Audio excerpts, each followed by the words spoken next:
Thank you and welcome to the show this morning. The topic this morning is African Americans and the institutional church. And we're fortunate to have with us to talk about African Americans and the institutional church, Dr. Herbert Marbury. Dr. Marbury is a professor at Vanderbilt University. And Dr. Marbury, let me welcome you to the show this morning and tell you how delighted we are to have you with us this morning.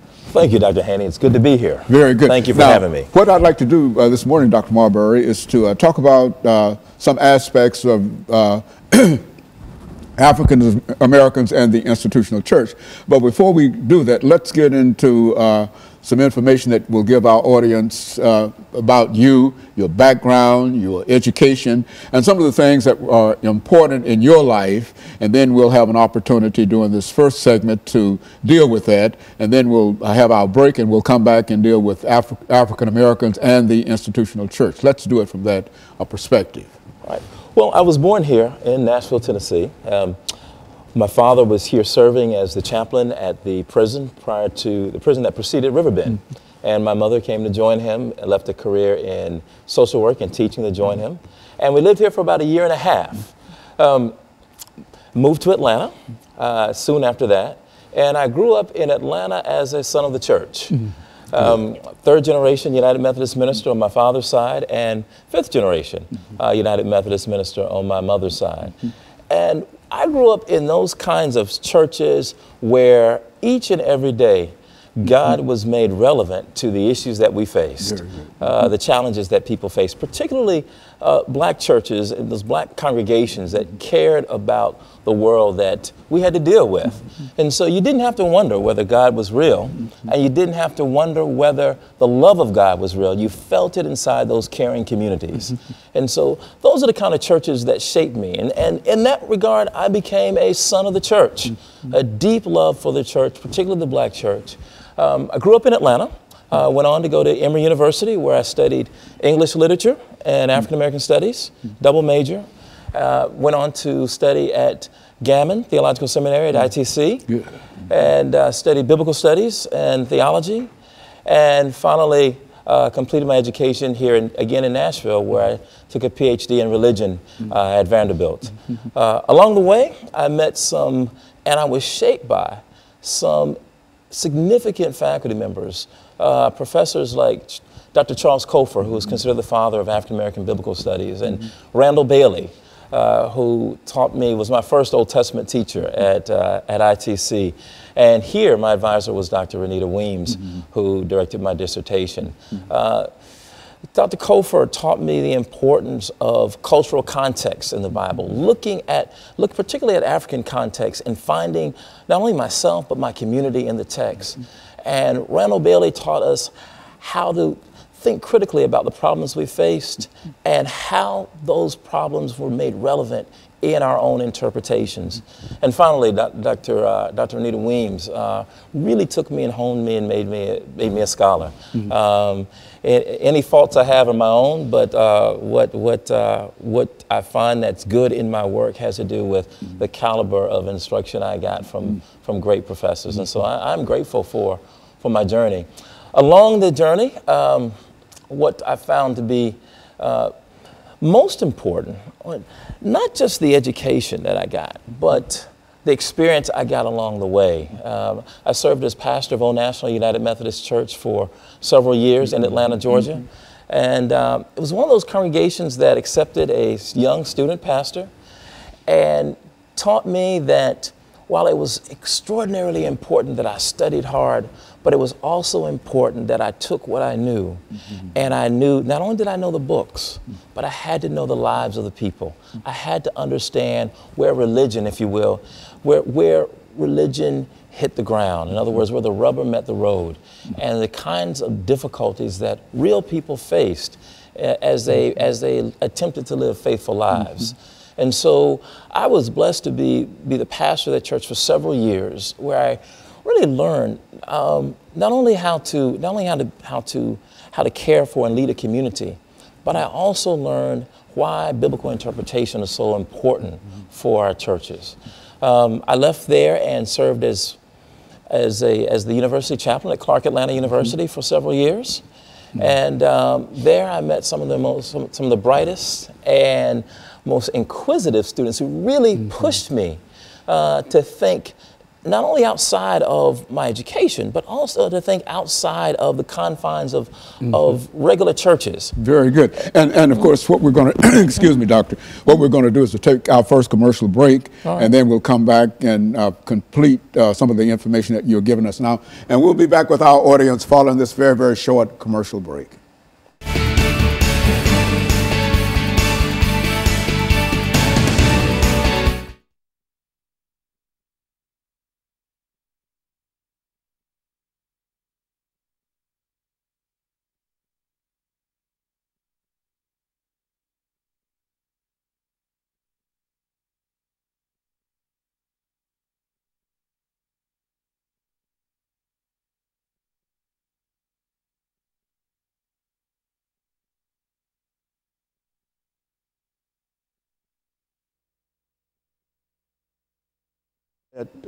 Was she at Vanderbilt University? Yes, she was my advisor at Vanderbilt, yes. When was that, when she advised you at Vanderbilt University? That would have been 97, 98. Yeah, I think I met her about that time. Yeah, I was till about 2002. I graduated 2002, 2003, yeah. Yeah, very good. Yeah, I know Professor Weems. Yeah, yeah. So this is the second segment, right. And this is when we'll start talking about the institutional. I'll introduce the show itself.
Thank you and welcome back to the second segment of the show for today.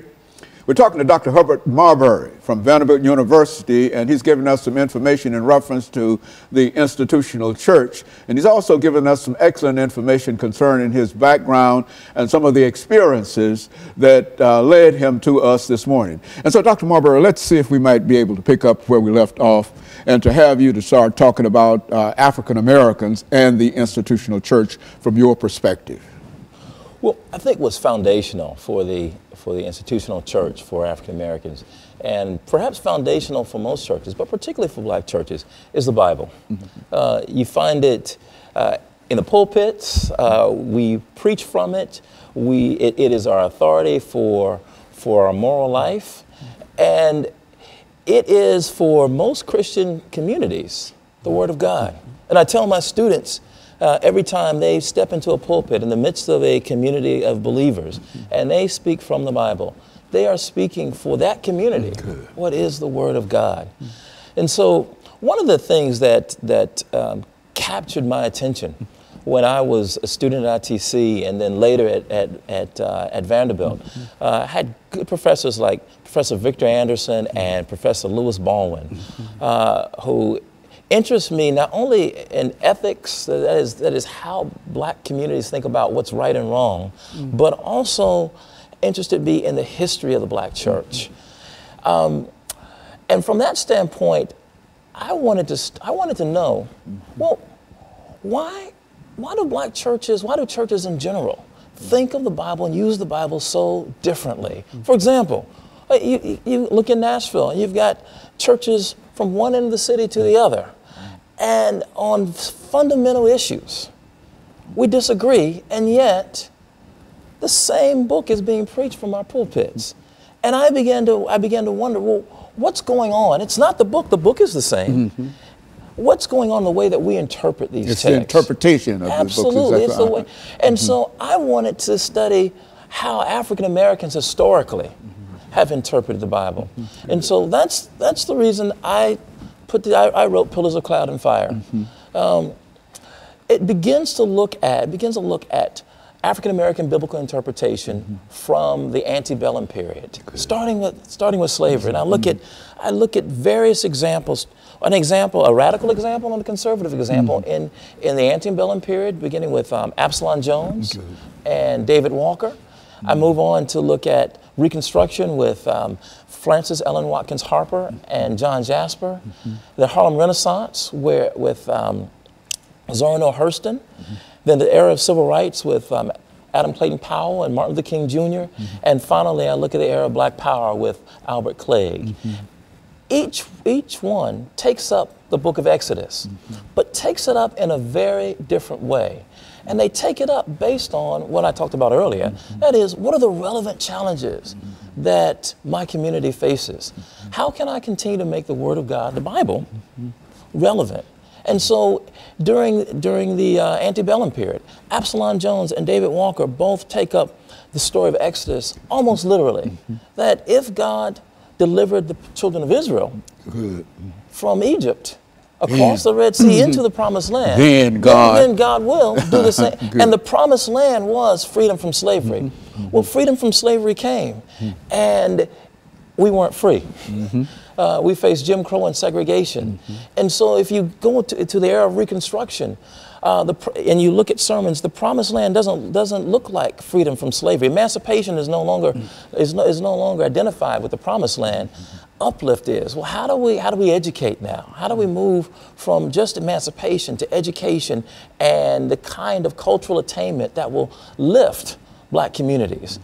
And after Reconstruction, that changes again in the Harlem Renaissance. This idea that we need to throw off the manacles of slavery, the old Southern sort of African American rebirth. And a rebirth. That's right. The Renaissance man. Renaissance man, Renaissance woman. But for the Harlem Renaissance writers, for the most part, except for Zora Neale Hurston, they were really thinking rather in sexist terms. So they were thinking the new Negro was the new Negro man. But Zora Neale Hurston, I thought, was one of the most interesting figures during that time. Her Moses, Man of the Mountain, helped African Americans rethink the Exodus story in a way that took the focus off a singular figure, like a Moses figure, and put it on the community, and asked us to imagine together what it would mean if we all together walked into the Promised Land and we weren't waiting for or dependent upon one singular figure or God to send one person to deliver a whole group of people.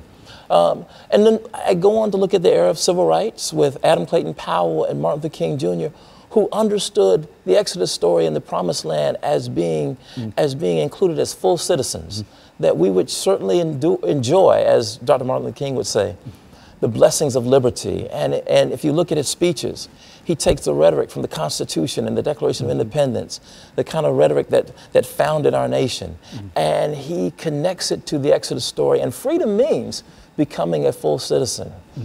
Well, at a certain point, by the end of the Civil Rights Movement, we find that Albert Clegg wants to do something very different with that.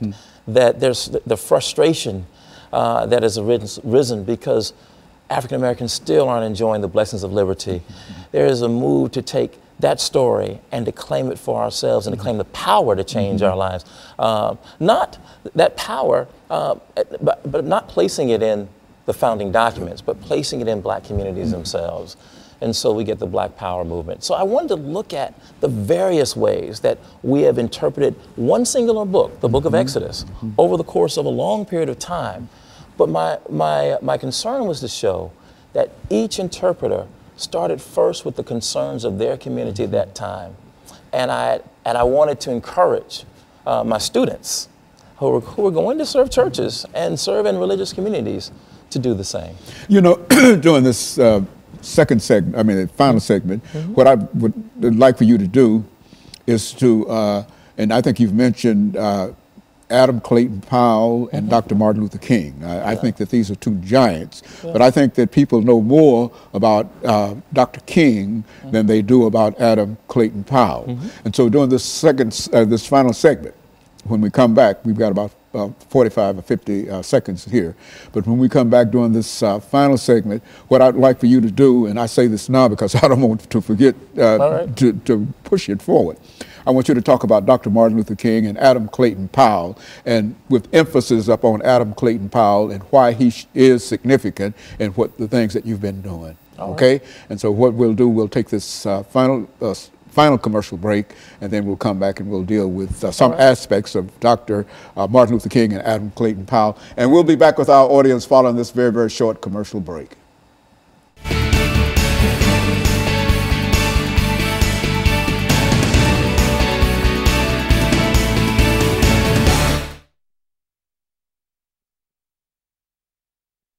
You look like you've been doing this all your life, man. I got no, this is my first time. Oh, man, you're good. Because you got the information. That's what makes you good. See, when you have the information, then you can do it. Yeah, see, and so when we come back during this final segment, I'll introduce the show again. But and in case I forget, but what I'd like for you to do is to look at these two personalities within the context of all the things that you've studied about them and writing your book and books and et cetera, and to look and to examine those two individuals, Dr. Martin Luther King and Adam Clayton Powell, and point out whatever the similarities or difficulties and et cetera, whatever you want to talk about. But I think that would be good to end this, because these are the two most important individuals in terms of contemporary black society and the institutional church. You see, and I'd like to know more about about this myself. You see, and so when we come back, we'll do that.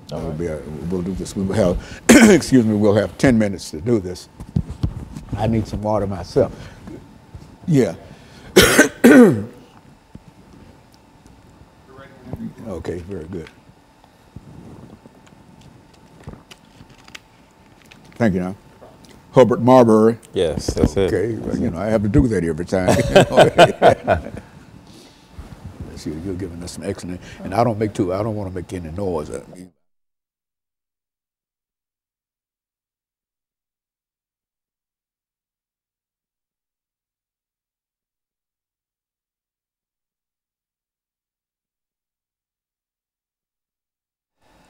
Thank you and welcome back to the final segment of the show for today.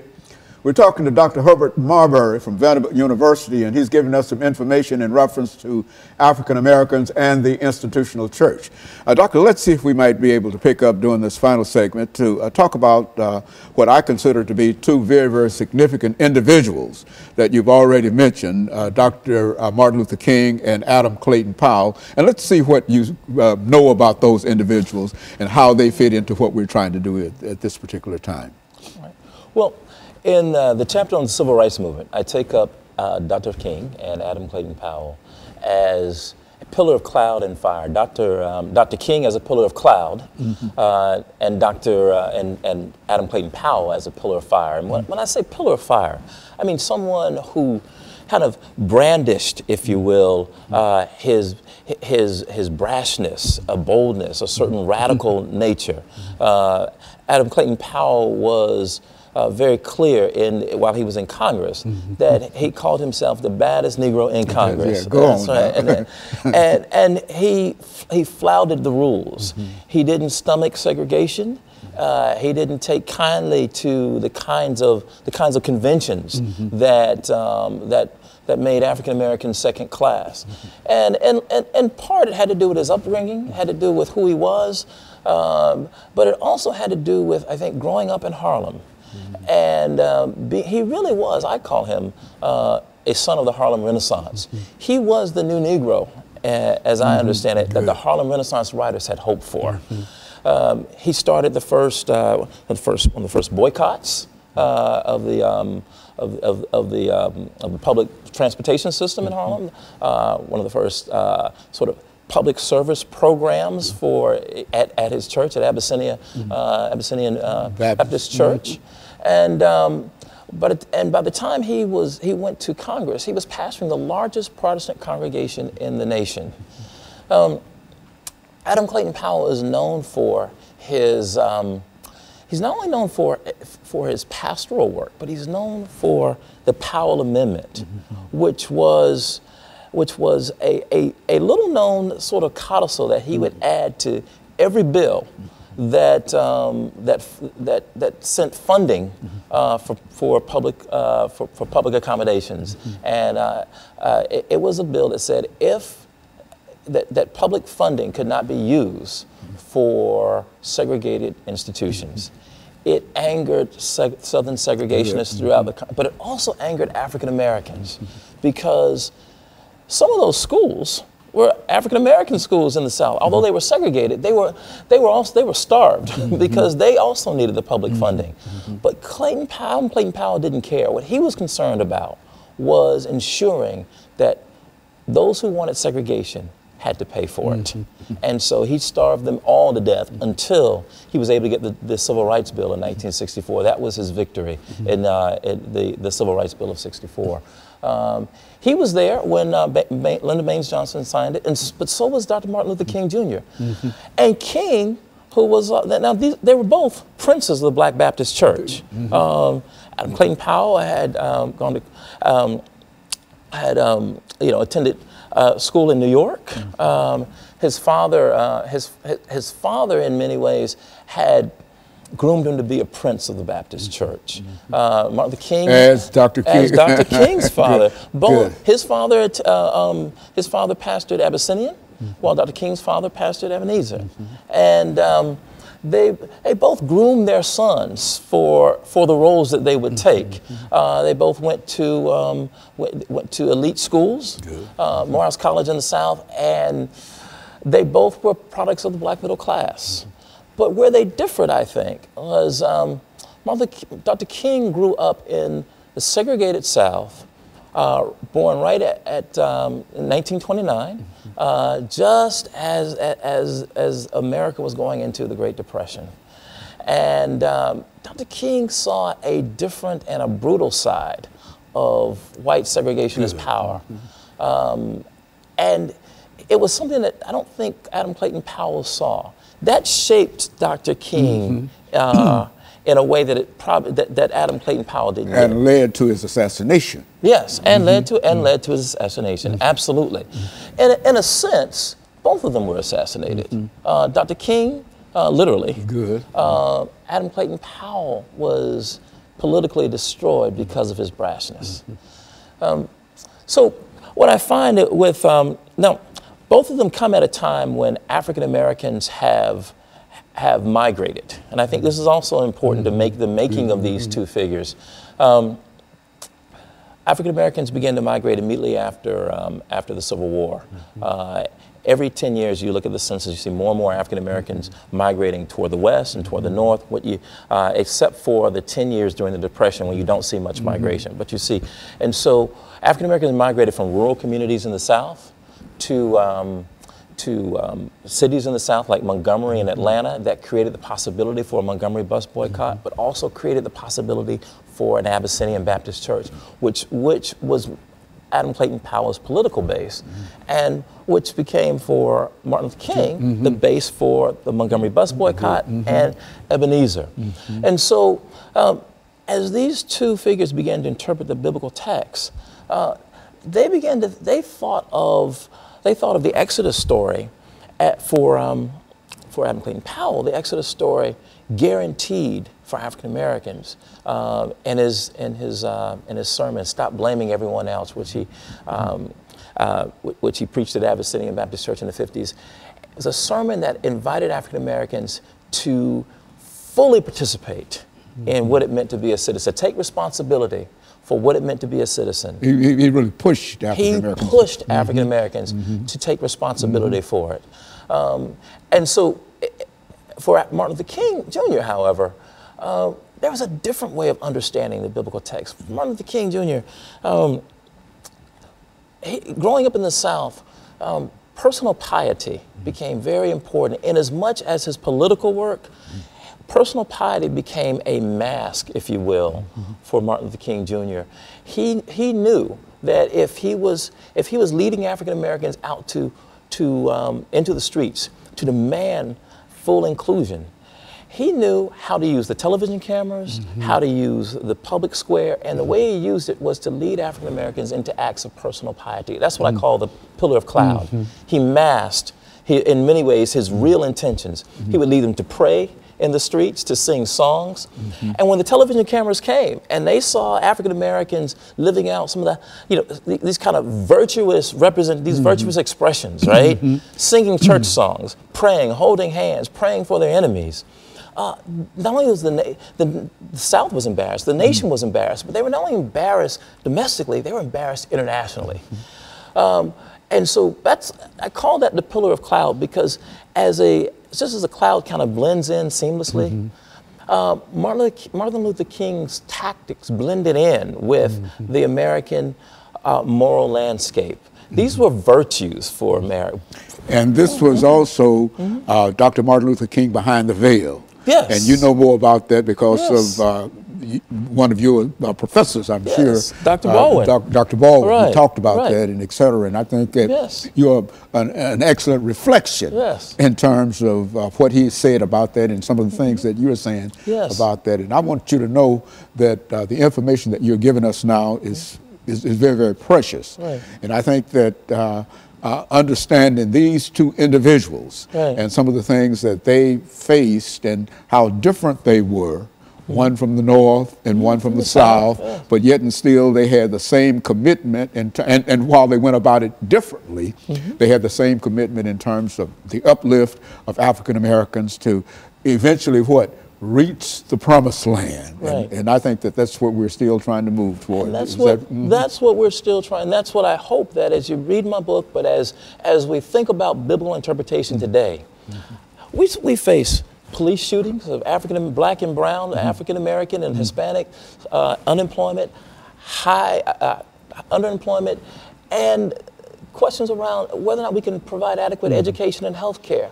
And I want to know, why is it that we have to go out into the streets to hear the word of God that Black Lives Matter? Why not in the church? Now, to be sure, there's some churches who are doing that. But my question is, how do we interpret the Bible in ways that are relevant for us? Very good. Let me thank you, Doctor, during this last few seconds for coming by and giving us that excellent information. And let me encourage you to tune in again next week for another